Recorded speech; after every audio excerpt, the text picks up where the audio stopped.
Welcome back to the Weekly Huddle YouTube channel. I'm your host, Owen, and today we're going to be discussing my XFL power rankings heading into Week 4. This is actually pretty similar to the ones I initially made, and I'm kind of proud of myself because I kind of saw this coming. And a lot of things I thought would happen played out over this past weekend and really validated my original stances on some of these teams. Just to address something before I get into it, I am going to do this for the USFL as well. I'm going to watch all the USFL games and do their power rankings week by week. And I think at the end of both of their seasons, I'm going to do a huge power ranking, all 16 teams from both leagues together, trying to talk about which one is the worst, and the best of both leagues put together. So have that to look forward to, and I'm pretty excited to start working on that as soon as USFL starts. But today, XFL power rankings. We're going to start off with number 8, not moving anywhere, but gaining some respect. The Orlando Guardians took the Arlington Renegades to a 9-10 loss. Paxton Lynch had his best game as an XFL pro, or semi-pro, if that's what you want to call it. I think this team they are very bad. They just signed another quarterback, the one who was leaking information from the Guardians released and the Vipers signed it. I'm sorry. They released their quarterback that was leaking information to plays to their team. There's just something going on with the Guardians. That would have to be like a behind-the-scenes thing. Like, what's going on there, coaching-wise? Why are they so bad? I didn't think their talent. I knew their quarterback room was bad.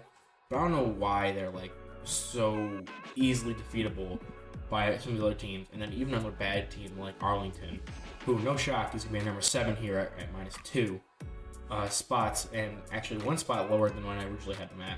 After going up 2 spots last week, holding Houston to probably their worst game of the year. The Renegades barely escaped this, give Paxton Lynch his best game, and they're barely able to defeat a team that has been handing losses out so far in the XFL. Both these teams are not very good. I think their quarterback rooms are definitely probably the biggest reason. I have no idea why Drew Plitt. I was going to say I don't know why he's a starting quarterback, but at the same time, he's been doing admirably in the games where it's been close. Where when they beat the Vipers, when they kept it close to the Roughnecks, despite some early interceptions and some early struggles in both games, Plitt wasn't terrible, and the offense was able to get some traction, but at the same time, you see what other offenses are doing, like the Sea Dragons and the Roughnecks with their passing games, and you just got to think what is missing here for these teams? It has to be the quarterback. The common denominator is the quarterback. Obviously, the Guardians have already gone through multiple quarterbacks, but at the same time, the Renegades haven't, and they still aren't able to find fully click that in place. So they might need to attack it from that position. Maybe target some of these other teams' backup quarterbacks that they're kind of rotating in, like Derek King or Cole McDonald. If anything, to start swapping quarterbacks to the Guardians and try to find the best combination. I don't know. These two teams are just not good. Another team that I don't think is very good, but I think is properly rated from last week is number 6, the San Antonio Brahmas. The real Jack Cohn stood up this time. I wasn't impressed with him when he was in college. I haven't been overly impressed with him in his 2 games prior, even though he had some decent stats. The Brahmas want to be this running football team, and Jack Cohn ran a running football team offense of both Notre Dame and Wisconsin. So I can see why they thought to go with him, and they ran into the best team in Houston. But their biggest thing is they have the best pass rush, right? Cohn was only sacked 1 time, and he got 4.5 average rush yards from Jacquez Patrick. They didn't run anything spectacular with running football. They kept it close, though. However, 64 yards on 8 of 20 passing, 1 touchdown, 1 interception, is going to sink any team. I don't think the Brahmas are a great team overall. They had 2 sacks in the Roughnecks. Their defense, they're not fantastic, but they did show up in some specific spots where they really needed them to. I really think that Cohn is another one where, again, these bottom 3 teams need to get the quarterback situation figured out because they are falling behind mostly due to the fact that they can't figure out who to play quarterback. And if they can do what our number 5 team, the Vegas Vipers, have done, moving up 2 spots here, they found their quarterback. They brought in Brett Hundley. They weren't sure if he was going to be on an NFL roster at this point. And as soon as Hundley wasn't, they brought him in, and he's been the far superior quarterback to Luis Perez. So if I'm any of the Guardians, Renegades, or Brahmas, I'm calling up Vegas hey, what do you want for Luis? Because he has shown to be a good spring football quarterback. He struggled already this season when Hundley wasn't there, week 1, and then week 2, early on, he struggled, and they finally benched him. So he might be done in Vegas. They might not even want to have him as their primary backup just because he has not shown them anything. So if I'm probably the Guardians would be the first ones calling up, offering some good defensive pieces or something like that to try to boost the Brahmas. Maybe an offensive line piece. Other than that, I can't really see much of what they can offer. I don't know how the trade stuff in XFL are going to work. I'm not in there workings like that, but I think Luis Perez is probably trade block bait number one for the three teams prior to the Vipers here.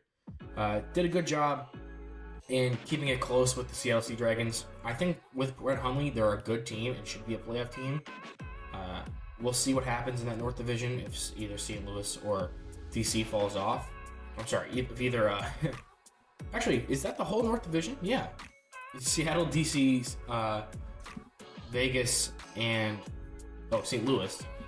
So I don't think the Vipers are actually going to be able to make the playoffs, to be honest with you. Like, they're 0-3, so they're already not great, but the other three teams I have in the division are clearly above them because the other three teams in the South, besides the Roughnecks, are below the Vipers. So Vipers are good, especially Brett Hundley now. I don't know what's going on with their coaching staff. If they need to maybe make a change there, Rod Woodson is their head coach. They choked away a first half lead in the first game. I can't remember who they put in the second game. Let's see. Let's double check. I have the XFL.com's schedule up here, and it gives you their box scores and their game centers. In week 2, they blew the lead to the Defenders. I do remember that one. They were looking good, and then the Defenders ran away with it. And then this week it was a Hail Mary play to Josh Gordon. So I don't know what they need to do, but if they were to not blow these leads, they could easily be 3-0, maybe 2-1, and being in conversation for taking that North Division title. So unfortunately, they figured out the quarterback a few weeks too late, and they still have some more things to figure out. Number 4 is going to be the St. Louis Battlehawks, moving down one spot here. I was not impressed at all by either team in this game, and I might as well throw up number 3 here, the DC Defenders, both moving down one spot. I was really happy with the style football they both play. Let's start with the St. Louis Battlehawks. AJ McCarron, great story. I really love how he plays. I like Hakeem Butler. I like Austin Prohl. I really like this St. Louis Battlehawks offense in general. I haven't been the biggest fan of their running game. They've been kind of inconsistent, and this week they fumbled the ball twice. Brian Hill seems like he can be kind of a difference maker, but rushing the ball, he wasn't able to really get it done this week. Receiving was a different story, dropping at people's elbow. But at the same time, I think rushing the ball is going to be their biggest weakness, as well as their offensive line. Their offensive line was shaky back in that win against the Brahmas. And then this week, they got sacked 4 times for 23 yards. That's something that's a struggle for all the teams, and I don't think they're going to be able to really fix that because all of the best players of the scraps that are left over from all these professional leagues are already on teams and already in starting positions. So St. Louis doesn't look like they have a lot of maneuverability upwards. If I had to pick a team to fall behind Vegas after they surge with a new quarterback, if they can get everything figured out coaching-wise, I'd have to think St. Louis would be the one to fall. Since DC is that team where they have a strong defense with Greg Williams, defensive coordinator, a strong running game with Abram Smith at running back, as well as Derek King contributing to the running game, I'm not overly concerned about how their offense functions. Maybe their quarterback plays a little subpar, but Jordan Tomu had a decent game. Derek King went out there and threw the ball 3 times for 3 completions and a touchdown. I'm not the biggest fan of Derek King as a passer. I think them using him as an addition to their running game, and with Raquel Armstead, however you say it, and Jordan Howard carrying him 10 times, I think their run game is their identity. They're going to go out and do that, run the ball, win games through that, grind it out with some strong defense. And even though that wasn't very much the case this game against the Battlehawks, they scored 34 points, and they passed it for 210 yards with 2 passing touchdowns, while only rushing it for 136. I think majority of the time, rushing game and defense is what's going to get them to win the game, kind of like a lower level college team where you can run the T-bone, things like that, or wishbone, and just be able to win games with a hard rushing attack. I think that's their game. They know their game, and that's why I think they were able to come out on top of Battlehawks here, which is strong defense, and especially in the winning conditions they were playing in.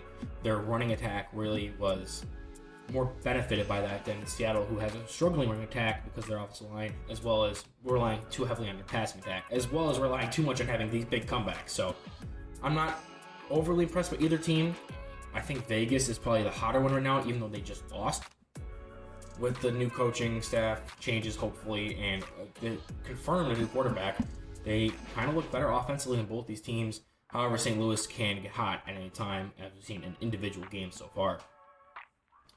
Number 2, going up 2 spots after falling 2 spots last week, is going to be the Seattle Sea Dragons.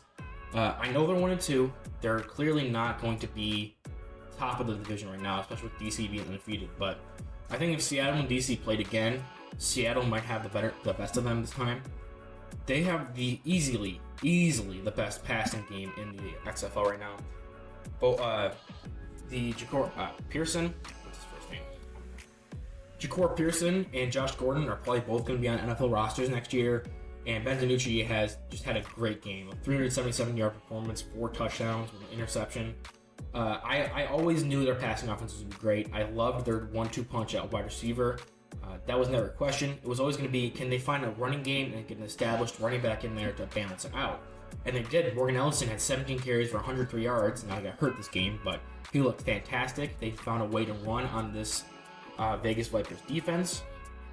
I think as a team, an offense, they're very well-rounded. Probably, not even probably, I think they have the best offense in the league right now. It's just going to be the defense that's going to be a little lacking behind the Houston Roughnecks, who I have at number 1. No shock there, they haven't moved. But other than that, I think if Seattle and Houston played, it'd be a fireworks show. However, I think Seattle would lose just because the defensive line of Houston would wreck them, and they wouldn't really be able to get a lot of that rushing offense to balance out their attack going. So, Houston, number 1, like I said, easily the best pass rush. Their offense makes very little mistakes, especially when it's a close game. Like, they weren't really capitalizing a lot on big leads, especially in the first 2 weeks when you thought they'd crush the Guardians. But yeah, as I've been saying, the Roughnecks defensive line and pass rush has just been easily the best one in the league right now. Their offense doesn't make very many mistakes, even though they're not blowing people out on teams they should be, like the Brahmas, like the Guardians. They let them come back a little bit. Brandon Silvers, 3 touchdowns, 1 interception. I believe they had no fumbles on the game. Yeah, no fumbles at all. Max Borghi coming back into form after last week's having a little struggles. I think rushing attack, they have probably the best one, even though the Brahmas are kind of up there with them, as well as the DC defenders. All of them have a pretty good rushing attack, but I think overall the most talented back of them is Max Borghi. So I'm going to give them maybe not the statistically best one, but talent-wise the best rushing attack. Brandon Silvers has been solid. His second in passing yards, tied in passing touchdowns. They bring in Cole McDonald as their short yardage guy, who at quarterback, 7 carries, 5 yards. I kind of like that system, even though it hasn't been the most successful yet.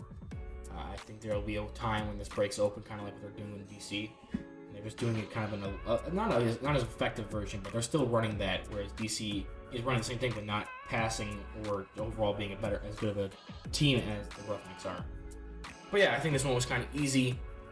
Houston, I think the surprise will be Seattle's back up to number 2, even though only being 1-3 or 1-2. I think they'll have a good run. DC drops despite winning. St. Louis drops as well, despite losing that game, not dropping more. Vegas is back up 2, but simply because of the quarterback change, they're 0-3.